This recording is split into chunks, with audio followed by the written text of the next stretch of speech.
belt here to practice Tantra. Tantra means a sect of Saivism, Shiva.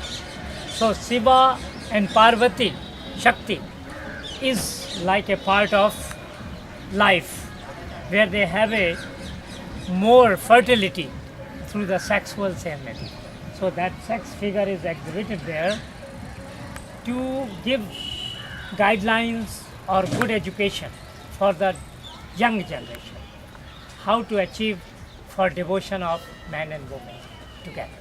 Sex is a devotion. It is not an enforcement.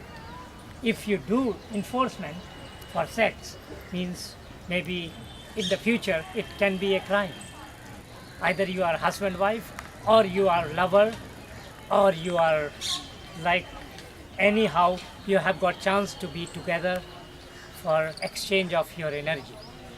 Sex is the exchange of energy where you will get cure your body